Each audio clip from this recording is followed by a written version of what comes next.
देखो आज हम पैसिव वॉइस पढ़ने वाले हैं। पैसिव वॉइसेस को पढ़ने से पहले हमें सेंटेंसेस की क्लासिफिकेशन आनी चाहिए। Okay, classification of a sentence. Sentence को कितने पार्ट्स में डिवाइड किया गया है ये जानना बहुत जरूरी है इससे पहले कि हम पैसिव वॉइस शुरू करें। तो एक सेंटेंस में मैक्सिमम क्या होता है? एक सेंटेंस में सब्जेक्ट होता है, सबसे पहले क्या इंपॉर्टेंट है? सब्जेक्ट। उसके बाद वर्ब होती है, क्या होती है? वर्ब। उसके बाद एक ऑब्जेक्ट होता है, क्या होता है? ऑब्जेक्ट। उसके बाद एक एडवर्ब होता है, क्या होता है? एडवर्ब। और उसके बाद एक कॉम्प्लीमेंट होता है। ये 5 चीजें हो गई। इन 5 चीजों को 2 हिस्सों में बांटा गया, एक सब्जेक्ट और एक प्रेडिकेट। इसको हम सब्जेक्ट ही बोलते हैं, इसको हम पूरे हिस्से को प्रेडिकेट बोलते हैं। एक सेंटेंस 2 पार्ट्स में डिवाइड किया जाता है ब्रॉडली। पहला सब्जेक्ट कहलाता है, दूसरा प्रेडिकेट कहलाता है। सब्जेक्ट में कितने पार्ट्स होते हैं? एक ही पार्ट होता है। और प्रेडिकेट में 4 पार्ट्स होते हैं, वर्ब होती है, ऑब्जेक्ट होता है, एडवर्ब होता है, कॉम्प्लीमेंट होता है। आज तक हमने जब भी किसी सेंटेंस की बात करी है तो हमें बस इतना ही पता होता है कि जी एक सब्जेक्ट होता है, एक वर्ब होती है और एक ऑब्जेक्ट होता है, जबकि ऐसा नहीं है। This is not true. Verb के बाद ऐसा नहीं जो भी बच गया वो सब ऑब्जेक्ट होता है। ज्यादातर हम लोग यही सुनते हैं या ज्यादातर हम यही सोचते हैं या ज्यादातर हम यही पढ़ते हैं कि भाई एक सब्जेक्ट है, एक वर्ब है और एक ऑब्जेक्ट है। मींस वर्ब के बाद जो भी आया दैट इज ऑल ऑब्जेक्ट, दो it is not like this. तो आज हम पढ़ते हैं कि हमारा प्रेडिकेट के अंदर कितने पार्ट्स होते हैं? 4 पार्ट्स होते हैं। भाई पहले सब्जेक्ट की बात करते हैं। सब्जेक्ट क्या होता है? सब्जेक्ट का अर्थ होता है डूअर ऑफ एन एक्शन, किसी काम को करने वाला। जैसे मैंने कहा कि मेरे पिताजी मुझे जेब खर्ची देते हैं, तो मेरे पिताजी कौन है? डूअर है। देने वाले कौन है?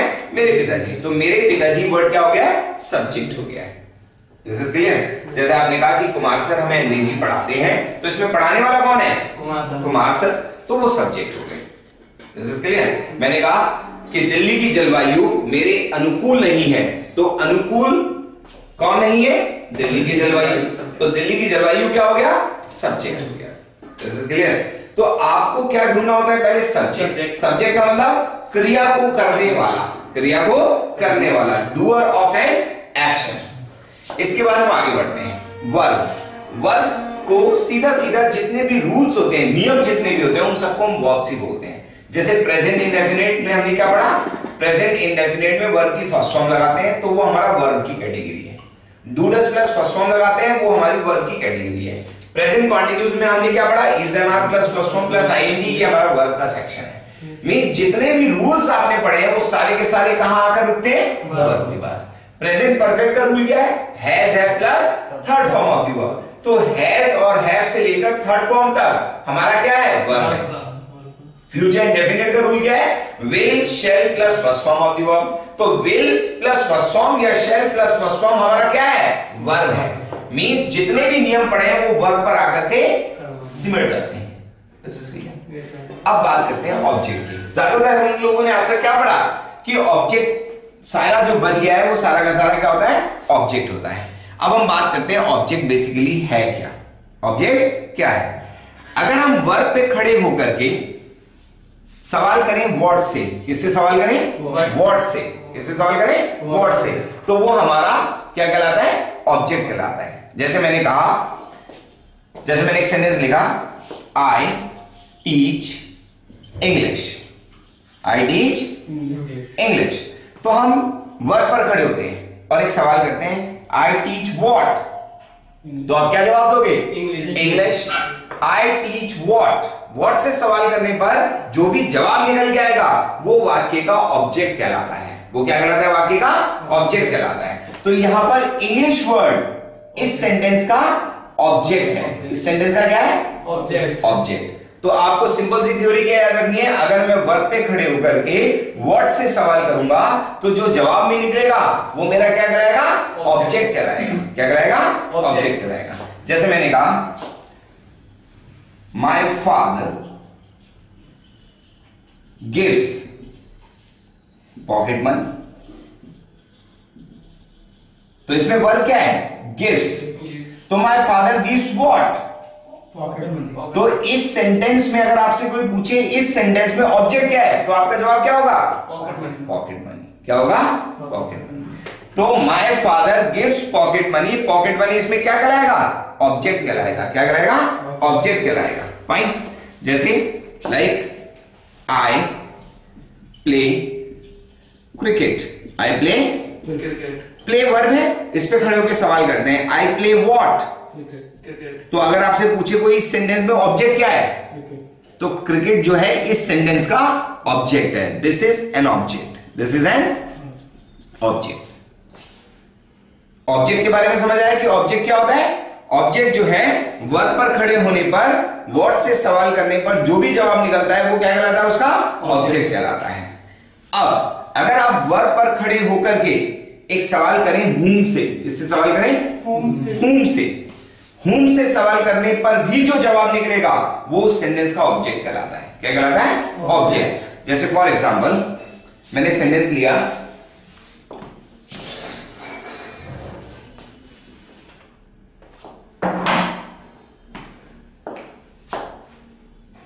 लाइक, इसमें जूम करने का है, नजदीक जा रहा है। देखिए अब इसके अंदर नेक्स्ट पॉइंट पर आते हैं कि अगर हम वर्ब पर खड़े होकर के सवाल whom से करें तो हमारा जवाब कैसा आएगा। लाइक मैंने सेंटेंस लिया Kumar sir teaches us, Kumar sir teaches. अब वर्ब क्या है हमारी? टीचेस। टीचेस पे खड़े होकर के अगर हम सवाल करें कुमार सर टीचेस whom, तो जवाब में क्या निकला? तो इस सेंटेंस में ऑब्जेक्ट क्या है? It is an object. अस जो है इस सेंटेंस का क्या है? ऑब्जेक्ट है। इसका मतलब सवाल व्हाट से करने पर जो भी जवाब निकलता है वो उस सेंटेंस का ऑब्जेक्ट कहलाता है, और whom से सवाल करने पर भी जो निकलता है वो क्या कहलाता है? उस सेंटेंस का ऑब्जेक्ट। जैसे मैंने एक सेंटेंस लिया my mother loves me, my mother loves, verb क्या है? लव्स। इस पे खड़े होकर के सवाल करते हैं my mother loves whom, my mother loves whom, तो इसका जवाब दो माय मदर लव्स मी। तो यहां पर मी जो है it is an object of this particular sentence. इस सेंटेंस का ऑब्जेक्ट क्या है? मी। मेरी बात समझ आ रही है आप लोगों को? फाइन। तो आप लोगों ने सिंपल सी थ्योरी क्या याद करनी है कि अगर वर्ब पे खड़े होकर व्हाट से सवाल करें और whom से सवाल करें, जो भी इसका जवाब निकलेगा वो उस सेंटेंस का ऑब्जेक्ट कहलाएगा। क्या कहलाएगा? ऑब्जेक्ट कहलाएगा। This is clear? Fine. Now मैंने एक सेंटेंस लिया my students have written a letter. My students have written a letter. इसके अंदर ऑब्जेक्ट बताइए क्या है? रिटन पे हमने हैव रिटन पे खड़े होकर के एक सवाल किया my students have written what? A letter. तो इस सेंटेंस का ऑब्जेक्ट क्या है? A letter word is an object of this particular sentence. इस particular sentence का ऑब्जेक्ट क्या है? A letter. यहां तक पिक्चर क्लियर हुई? Now मैंने कहा I play in the morning. बताइए इस सेंटेंस के अंदर ऑब्जेक्ट क्या है? I play in the morning. I play what? कोई जवाब निकल के आता है? I play whom? कोई जवाब निकल के आता है? अगर आपसे कोई पूछे इस सेंटेंस में ऑब्जेक्ट क्या है, तो कोई जवाब है आपके पास? नहीं, आपके पास जवाब है इसमें कोई ऑब्जेक्ट नहीं है। This is clear? अगर आपका वर्ब व्हाट और whom का जवाब नहीं दे रहा, तो इसका मतलब आपके उस सेंटेंस में ऑब्जेक्ट नहीं है। ऑब्जेक्ट नहीं है। भाई अब अगर आप वर्ब पे खड़े होकर के दोबारा से ध्यान से देखेंगे कि अगर आप वर्ब पे खड़े होकर के सवाल करें why, when, where and how, चार शब्दों से सवाल करें, वाई, व्हेन, वेयर और हाउ, इनका जवाब जो होता है वो एडवर्ब को निकाल के लाता है। किसको निकाल के लाता है? एडवर्ब को। अगर आप व्हाट और हुम से सवाल करें तो इनका जवाब ऑब्जेक्ट को निकाल के लाता है। किसको निकाल के लाता है? ऑब्जेक्ट को। जैसे मैंने कहा I play in the morning, I play in the morning, I play when, in the morning. तो इन द मॉर्निंग इस सेंटेंस का क्या है? एडवर्ब। एडवर्ब। क्या है? तो इन द मॉर्निंग फ्रेज, ये एक फ्रेज कहलाता है। क्या कहलाता है? फ्रेज। जब आपके शब्द एक से ज्यादा हो जाते हैं तो वो शब्दों का जोड़ फ्रेज कहलाता है। क्या कहलाता है? फ्रेज। तो in the morning phrase is an adverb of this particular sentence. इस पर्टिकुलर सेंटेंस का इन द मॉर्निंग क्या है? एक एडवर्ब है। क्या है? एडवर्ब। This is clear. जैसे मैंने लिखा आई कम हियर बाय बस, आई कम हाउ? बाय बस। तो ये इस सेंटेंस का एडवर्ब कहलाता है। इस एडवर्ब को हम एडवर्बियल क्वालिफिकेशन भी कह सकते हैं। क्या कह सकते हैं? Adverbial qualification. मगर आप सिंपली इसको याद रखो कि अगर आपके वर्ब पर खड़े होकर के सवाल वाई, व्हेन, वेयर और हाउ, इन चारों में से किसी से भी करने पर अगर जवाब निकल आए तो इसका मतलब वो सेंटेंस का एडवर्ब कहलाएगा। क्या कहलाएगा? एडवर्ब। फाइन। लाइक मैंने सेंटेंस लिया I come here to learn English, I come here to learn, I come here why. तो यहां से लेके यहां तक ये जो है फ्रेज क्या कहलाएगा?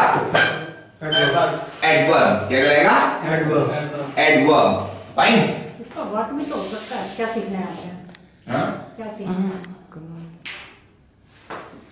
क्या सीखने आते हैं? हाँ, तो मतलब नहीं ऐसे I come here to learn English, why do you come here? I come here to learn English. तो व्हाट का जवाब कहां से हुआ? आप क्या सीखने आते हैं? What do you learn here? What do you learn here? I learn here English. वो तो ऑब्जेक्ट निकल आएगा। I learn what? English. English. तो इंग्लिश क्या हुआ? ऑब्जेक्ट हुआ। देखिए एक सेंटेंस लिखता हूं, I come to learn English.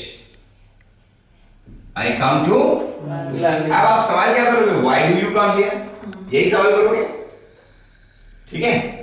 अब मैं कहता हूं I learn English। अब सवाल क्या करोगे? What do you learn? इसका सवाल बनाना पड़ जाए तो क्या बनाओगे? What do you learn? जवाब क्या आएगा? I learn English। तो what इंग्लिश क्या हो गया इसमें? Object. I come to learn English. Why do you come to learn English? Why का जवाब दे रहा है तो इसका मतलब ये एडवर्ब है। ये क्या है? और ये इंग्लिश क्या है? Object. This is clear. Fine. For example मैंने एक सेंटेंस लिया, I live at Paschim Vihar. I live at Paschim Vihar. अब यहां खड़े होकर के सवाल करते हैं, I live where? at Paschim Vihar. ये पूरा का पूरा पोर्शन इस सेंटेंस का क्या है? एडवर्ब है। इसको हम बोलते हैं एडवर्बियल क्वालिफिकेशन या फिर एडवर्ब। दिस इज क्लियर है? तो this is an adverb. This is an adverb. तो इसका मतलब चार यहां पे खड़े होके चार शब्दों से अगर सवाल किया जाए तो वो क्या है? एडवर्ब। व्हाई, व्हेन, वेयर और हाउ से सवाल करने पर एडवर्ब निकल के आता है। क्या निकल के आता है? एडवर्ब। अब बड़े ध्यान से सुनेंगे। फाइन। नेक्स्ट पॉइंट लेता हूं मैं, लाइक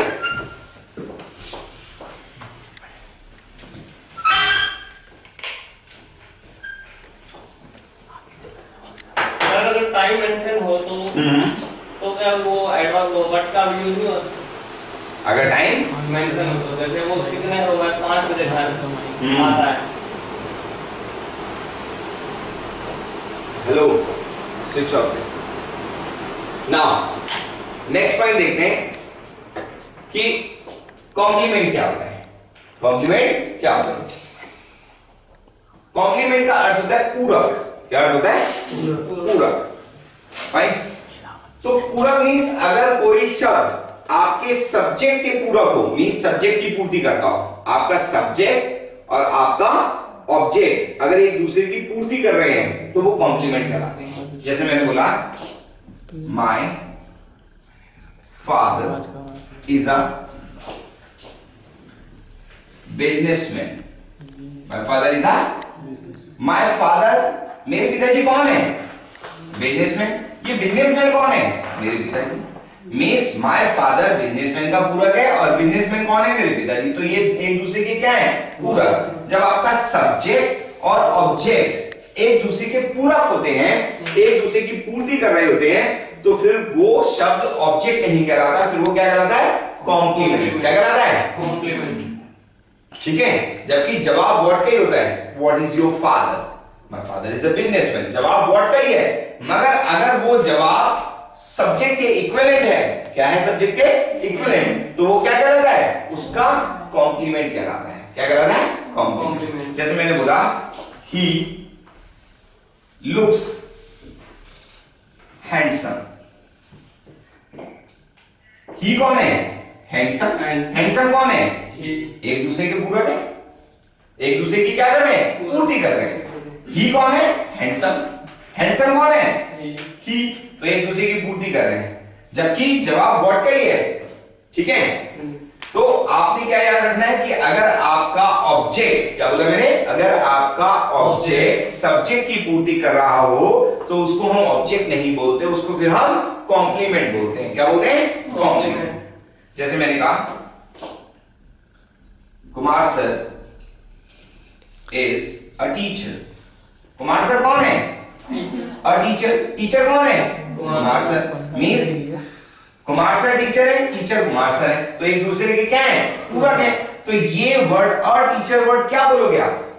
कॉम्प्लीमेंट। क्या बोलोगे? कॉम्प्लीमेंट। कॉम्प्लीमेंट। तो आपको याद रखना है कि कॉम्प्लीमेंट और ऑब्जेक्ट में क्या फर्क होता है। अगर आपका ऑब्जेक्ट, क्या बोला मैंने, सब्जेक्ट की पूर्ति कर रहा हो तो उसको ऑब्जेक्ट नहीं कहते, फिर हम उसको कॉम्प्लीमेंट कहते हैं। क्या कहते हैं? कॉम्प्लीमेंट। अगर आपका ऑब्जेक्ट सब्जेक्ट की पूर्ति ना कर रहा हो मगर जवाब व्हाट और हूम का दे रहा हो तो फिर वो क्या कहलाता है? आपका ऑब्जेक्ट। क्या कहलाता है? ऑब्जेक्ट। उस सेंटेंस का वो ऑब्जेक्ट कहलाएगा। नाउ अब किन सेंटेंसेस का पैसिव वॉइस बन सकता है, इस पर फोकस करते हैं। नेक्स्ट हमारा पॉइंट क्या है? किन सेंटेंसेस का पैसिव बन सकता है? वो सेंटेंसेस जिनके अंदर ऑब्जेक्ट होता है। क्या होता है? ऑब्जेक्ट होता है। ऑब्जेक्ट क्या होता है? जो व्हाट और हूम का जवाब दे रहा हो। सेंटेंस के अंदर वो शब्द जो व्हाट और हूम का जवाब दे रहा हो वो उस सेंटेंस का ऑब्जेक्ट कहलाता है। फाइन। तो कहते हैं कि अगर आपके सेंटेंस में ऑब्जेक्ट है तो उस सेंटेंस का पैसिव बन सकता है, और अगर आपके सेंटेंस में ऑब्जेक्ट नहीं है तो उसका पैसिव नहीं बन सकता। बड़ी सिंपल सी थ्योरी है। किनका पैसिव बन सकता है? उन वाक्यों का जिनके अंदर कोई ऑब्जेक्ट अवेलेबल होता है, उसका क्या बन सकता है? पैसिव वॉइस बन सकता है। जैसे मैं कुछ सेंटेंसेस लिखता हूं, आप लोग मुझे बताओगे कि सर इसका पैसिव बनेगा या नहीं बनेगा। मैं कुछ सेंटेंसेस लिखता हूं, let's have a glance, let's see. मैंने एक सेंटेंस लिखा, शी eats non-veg. Yes, बताएंगे। She eats non-veg, इसका पैसिव बन सकता है? बन सकता है। क्यों बन सकता है? क्योंकि क्या खाता है? Exactly. She eats what? Non-veg. What का जवाब क्या है? Non-veg. It means इसमें what का जवाब है तो इसका मतलब इसमें ऑब्जेक्ट है, और इस सेंटेंस का पैसिव बनाया जा सकता है। This sentence can be changed into a passive voice. Fine. मैंने लिखा My sister has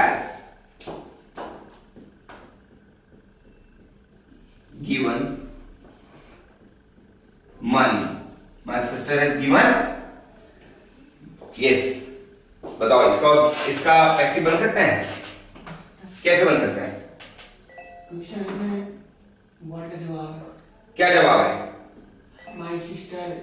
my sister has given what? Money. इसका मतलब व्हाट का जवाब क्या है? मनी। इसका मतलब इस सेंटेंस का पैसिव बन सकता है क्योंकि इसमें क्या आ रहा है? ऑब्जेक्ट आ रहा है। जैसे मैंने लिखा he has played in the morning. Yes, Krishna बताओ इसका पैसिव बनेगा? क्यों नहीं बनेगा?